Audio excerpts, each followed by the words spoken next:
Alors, c'est la troisième réflexion que je propose sur ces chapitres divers sur la mondialisation. Vous voyez qu'on n'a pas voulu travailler fondamentalement se mettre dans les cours parce qu'il y a énormément de connaissances et d'informations à apporter, mais plutôt sur des sujets typiques. Donc la mondialisation, en premier, on vous demande de définir ce que c'est. La mondialisation en fonctionnement, et on vous donne déjà quasiment 3 parties pour une composition. Il n'y a pas non plus à chercher très loin. Donc vous rappelez que c'est un phénomène qui relie les territoires par des flux. Et vous allez pouvoir rappeler que ils sont inégalement intégrés, les territoires. D'accord? Ça, c'est les sujets sur l'inégale intégration à la mondialisation ou dans la mondialisation. Même chose, c'est cette question de processus. Mais en fait, ce qu'on vous demande, c'est comment se manifeste la mondialisation. Rien de très extraordinaire. Les processus impliquent justement que vous décriviez comment la mondialisation se fait au jour le jour à travers des phénomènes qu'on peut observer en tant que géographe ou économiste par exemple. Mais c'est vrai que là ce qui nous intéresse sont les flux principalement, les émissions de capitaux, de production, comme dans le cadre de l'iPhone, les flux également de personnes, de touristes, de migrants. Alors les acteurs, on va rappeler quand même l'importance des États, des firmes transnationales, des ONG et des fameuses institutions internationales qui ont beaucoup poussé à la libéralisation des échanges. Donc l'OMC, l'Organisation mondiale du commerce, le FMI, le Fonds monétaire international et la Banque mondiale. Les deux dernières étant des institutions héritières de Bretton Woods en 1944, si vous vous souvenez bien du sujet sur les États-Unis. Alors, les débats, on va rappeler, débats provenant des altermondialistes, par exemple. Aujourd'hui, il ne faut pas oublier tout de même d'autres acteurs qui sont rentrés dans les débats. On peut dire les droites extrêmes en Europe, ou la frange républicaine trumpienne, même si ça a été beaucoup de discours et peu d'actions au final. Il y a une partie du rejet de la mondialisation telle qu'elle a été voulue par les politiques, on va dire, du centre-gauche au centre-droit, dans tous les pays occidentaux, et un rejet de l'ouverture sur le monde, de la mondialisation telle qu'on la connaît. Alors on peut parler des droites extrêmes, et on peut également, ça je vous l'ai dit, parler des mouvements islamistes, qui sont à la fois mondialisés, mais qui rejettent, on peut rappeler, mondialisés, c'est-à-dire qu'ils emploient quand même des techniques de mondialisation de leur cause et de leur combat. Ils sont mondialisés, mais en même temps, ils rejettent la mondialisation occidentale, avec tout ce qu'elle implique,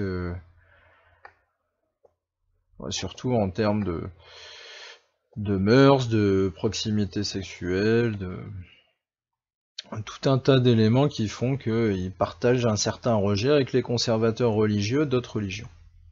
Voilà.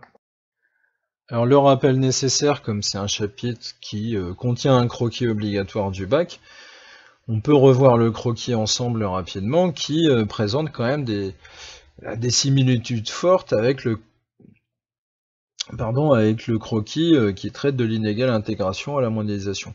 Celui qui traite spécifiquement là, des processus des débats et des acteurs de la mondialisation, c'est le croquis pôle et flux dans la mondialisation. Alors, déjà pas mal de choses que nous maîtrisons tous ensemble. Les fameux pôles de la triade, qu'à force vous finissez par connaître, l'Europe, l'Amérique du Nord et l'Asie orientale. Les pôles majeurs, si vous voulez. Ensuite, on repère rapidement les pôles secondaires, le Brésil, l'Amérique latine, l'Afrique, le Moyen-Orient. On a quand même des gens qui sont, pour certains, surtout l'Afrique du Sud, inclus dans la mondialisation. Donc, rien d'ici d'extrêmement difficile pour vous rappeler et maîtriser ce type de croquis. Simplement un rappel qui peut être intéressant en termes de légende et de lecture de cartes. Faire figurer les flux, faire figurer les états du G7, éventuellement G7, G8, les BRICS, les pays émergents. Vous voyez que là c'est une légende très simple. Pour un croquis, ça pourrait être une légende de schéma, tellement elle est petite.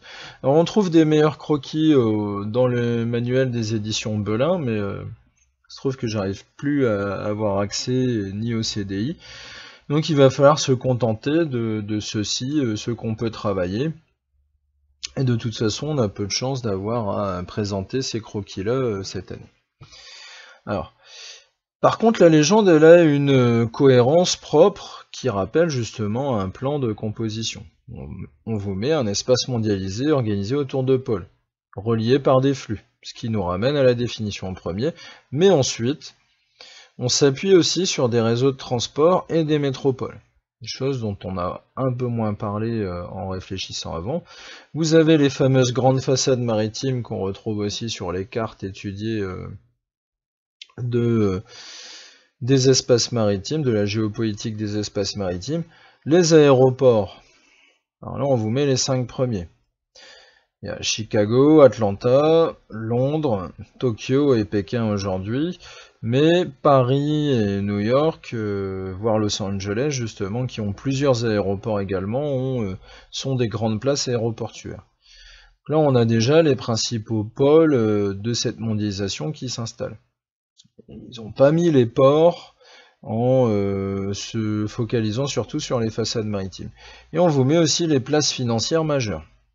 Londres, New York, Tokyo essentiellement, mais il ne faut pas oublier Francfort ou Paris.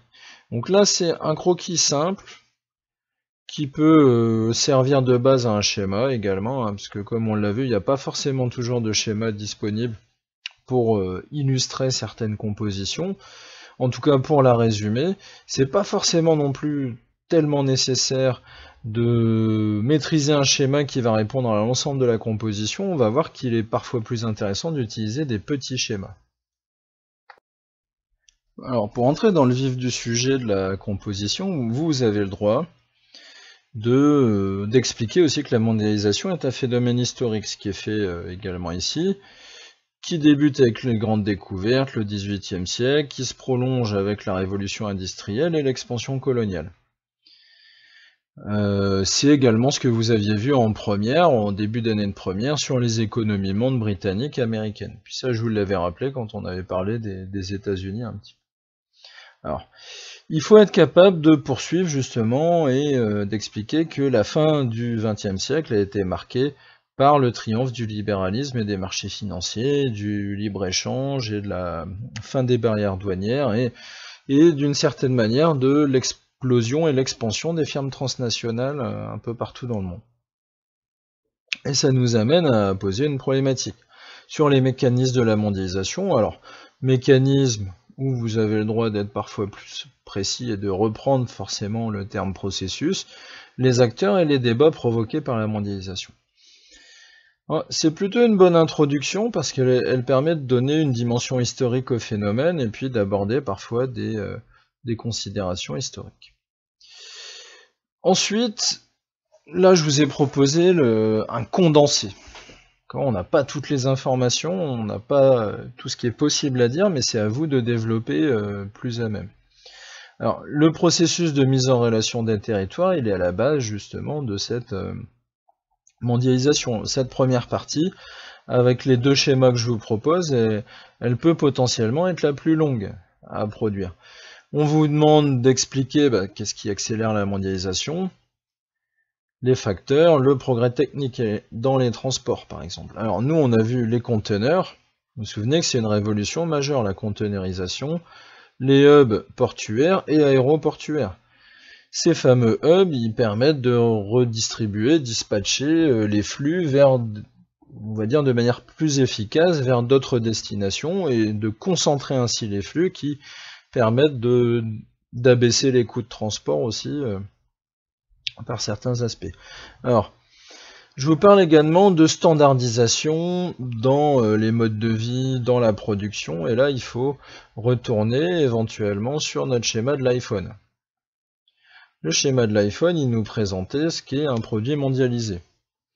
À travers les zones, d'une certaine manière, qui constituent des marchés de haut niveau de vie, ça c'est dans le deuxième point de la légende, et ça nous ramène justement à notre fameuse triade.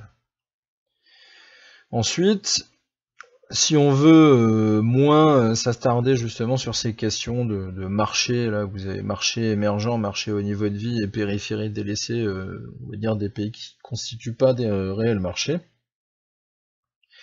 vous avez la possibilité de travailler plus sur la légende. C'est une légende qui était plutôt bien faite, celle-ci, sur les acteurs multiples qui produisent l'iPhone. Donc là, on inverse un peu la perspective processus, on commence par les acteurs, on continue sur les flux, et dans une troisième partie, on se pose la question des débats. Alors vous voyez que le schéma sur l'iPhone, qui a une légende assez développée tout de même, il permet de répondre aussi à la question générale. Vous pouvez rappeler que beaucoup d'acteurs sont incorporés dans la production de l'iPhone sur des continents très différents. Alors là, on se retrouve avec une production et des besoins qui sont sur tous les continents. Votre iPhone, il va être conçu en Californie. D'accord, c'est indiqué. Ici, vous avez une conception californienne, siège Silicon Valley, avec des sous-traitants qui vont travailler en Californie. Ensuite, vous avez des sous-traitants qui assemblent, essentiellement en Chine. On l'a vu avec Foxconn. Vous pouvez avoir des sous-traitants, là comme au Brésil, mais ils ont un rôle mineur dans la construction. On est surtout sur des producteurs sous-traitants qui fabriquent en Corée, au Japon, en partie en Allemagne aussi, qui reste le grand centre industriel de l'Europe, et sur des sous-traitants qui assemblent essentiellement en Chine. Donc des points assez faciles à rappeler. Les acteurs publics, si vous ne les mettez pas, c'est pas forcément essentiel. Là, c'était plus pour expliquer comment les États ou les acteurs publics, là, essentiellement les Irlandais ou les Luxembourgeois, essayaient d'attirer les services des très grandes entreprises comme Apple ou Google chez elles en ne payant quasiment pas d'impôts, en ne les faisant pas payer d'impôts. Alors vous avez également cette question des flux ensuite. Comment ça se diffuse? Les flux de matières premières ici matérialisés en vert sont des flux de métaux rares qu'on a en Russie éventuellement ou en Afrique et qui vont circuler chez les sous-traitants qui fabriquent. Donc là on a un flux obligatoire de matières premières dont on parle peu et qui est quand même intéressant. Les flux de biens manufacturés, ce sont ceux qui vont envoyer une partie des choses qui ont été produites vers la Chine, à partir des États-Unis, du Japon, de la Corée, pour assemblage final. Donc là, on a des flux où on va tout regrouper en un site, et après, on va réexpédier.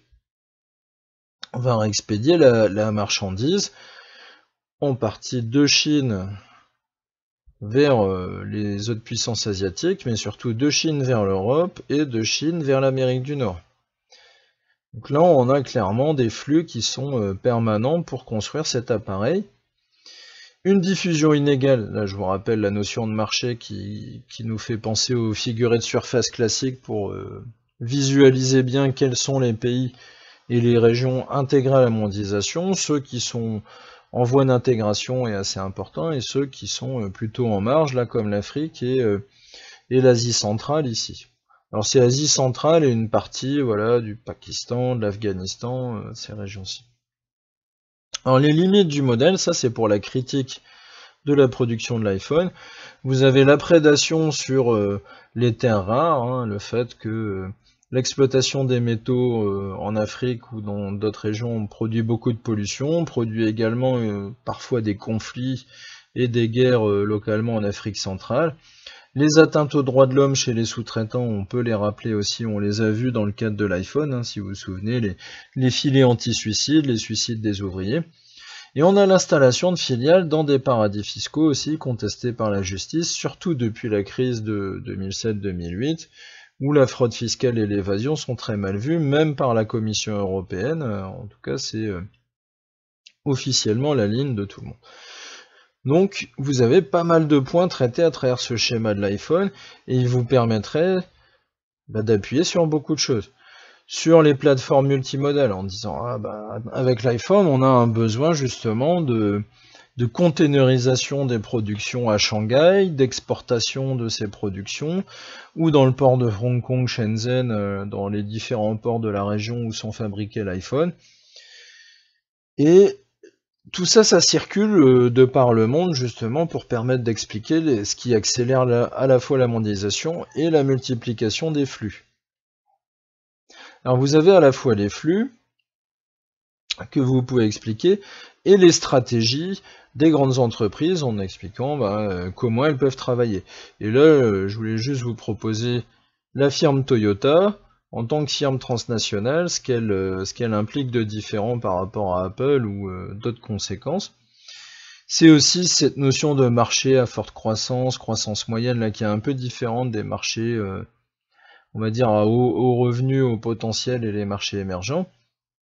Ici, on insiste plus sur comment Toyota voit le monde.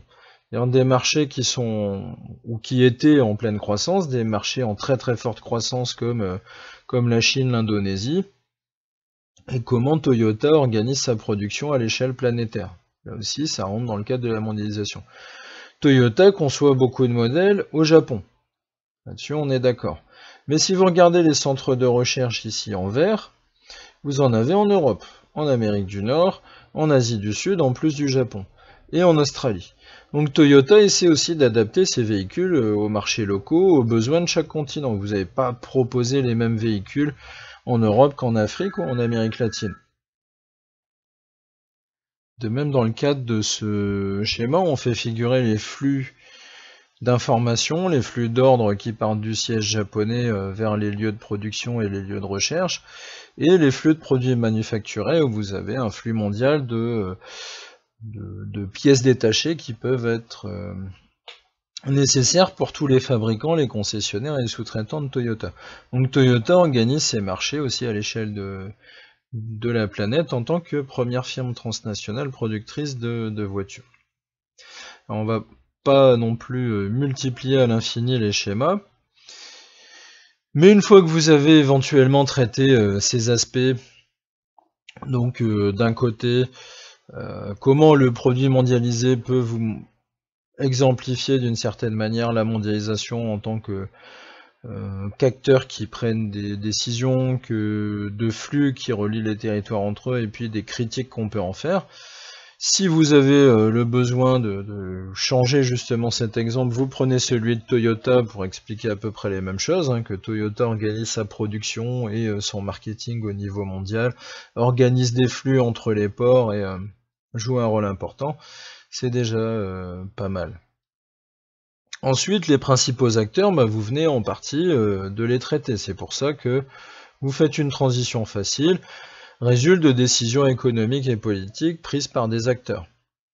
Donc là, vous pouvez rappeler comment on peut considérer une firme transnationale, même si vous venez d'en parler, leur rôle majeur, notamment celles qui sont situées en Europe, en Amérique du Nord et en Asie, leur stratégie d'implantation, là vous avez le droit de parler, de division internationale du travail, toujours à travers l'exemple de votre schéma sur l'iPhone. Le schéma sur l'iPhone permet de faire tout ça.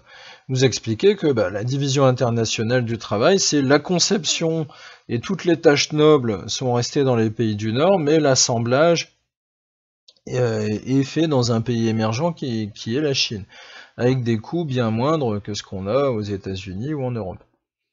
Ensuite, les États et les organisations régionales, on les a également abordés pas mal. Vous avez les alliances commerciales régionales, l'ALENA, le Mercosur et forcément l'Union européenne, là qui a été oubliée, les G8, les G20 qu'on verra à travers la gouvernance mondiale. Et enfin, les organismes internationaux qui ont beaucoup contribué à cette mondialisation actuelle. L'ONU plus dans la régulation, le FMI, la Banque mondiale surtout, dans les pressions qui ont été faites sur beaucoup d'États pour libéraliser leur économie, c'est-à-dire en réalité privatiser pour le compte des économies américaines et européennes parfois, et de stimuler le libre-échange, c'est-à-dire le commerce libre entre toutes les différentes parties du monde. Et dans votre transition, vous avez une dernière catégorie d'acteurs qui peut être critique vis-à-vis de cette mondialisation financière et libérale. Et c'est ça qui nous intéresse. Il faut expliquer sur quoi portent les débats dans ces limites de la mondialisation. Donc là, vous avez une première partie, les débats sur les effets que la mondialisation a pu avoir. Économique et social, est-ce que les richesses sont équitablement partagées ? Vous savez que non, il y a un accroissement des inégalités qui est né de cette mondialisation. Sur le plan environnemental, vous savez qu'elle peut être très prédatrice, cette mondialisation, et là vous pouvez toujours rebondir sur l'exemple de l'iPhone avec les terres où on va puiser du coltan par exemple au Congo, qui sont très marquées par l'insécurité et les conflits armés, où on a des massacres et des viols répétés assez fréquemment, parce que différents groupes armés se battent pour l'exploitation de ces métaux, mais en plus ces métaux sont exploités dans des conditions très dures souvent. Exploités en utilisant des produits chimiques très nocifs pour la santé et pour la forêt qui reste une forêt équatoriale. Alors, sur le plan culturel, on en a beaucoup moins parlé parce qu'on s'éloigne parfois un peu du sujet. L'appauvrissement, l'uniformisation culturelle qui est critiquée là par les acteurs que j'ai cités précédemment. Les droites extrêmes, parfois les islamistes pour qui c'est une perte d'identité, les religieux de tous bords aussi, on pourrait dire. Et là, vous aviez pas mal de gens à présenter différents. Donc, les altermondialistes veulent une mondialisation qui soit plus centrée sur l'humain et moins sur le profit, mais je vous ai mis, vous pouvez rappeler, les extrémistes